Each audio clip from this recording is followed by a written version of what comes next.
بندہ عبادت کرتا ہے وہ خدا کی بارگاہ میں عزت والا، وقار والا اور مرتبے والا ہو جاتا ہے۔ اب یہ قرب خداوندی کی علامت، یہ خدا کی بارگاہ میں عزت حاصل کرنے کی علامت، یہ خدا کی بارگاہ میں مقام و مرتبہ پانے کی نشانی ہے۔ قرآن پاک میں اللہ تعالیٰ فرماتا ہے، فرمایا ان المتقین فی جنات و نہر، فرمایا بے شک متقی لوگ، پرہیزگار لوگ یہ باغوں میں اور نہروں میں ہوں گے، جنت کے باغات ہوں گے، نہریں وہاں پر بہہ رہی ہوں گی۔ فرمایا کہ متقی وہاں ہوں گے اور ان کو کیا ملے گا؟ کیا فرمایا فی مقعد صدق، جو سچ کی نشست ہے، مقام صدق ہے، فرمایا وہاں ہوں گے۔ کس جگہ پہ؟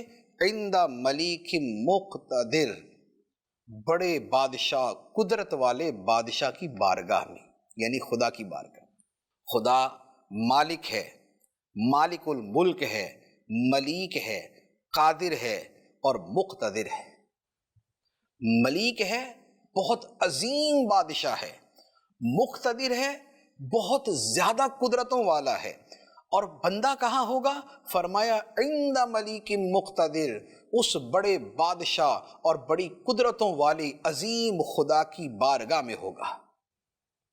یہ ہے عبادت کا وہ اعلیٰ درجے کا صلہ جو بندے کو ملے گا، کہ رب فرماتا ہے کہ جنت کے باغات بھی ہوں گے، جنت کی نہریں بھی ہوں گی، ایک عزت کا مقام بھی ہوگا، اور وہ مقام ہوگا کہاں پر؟ وہ خدا کے قرب میں ہوگا، خدا کے حضور میں ہوگا۔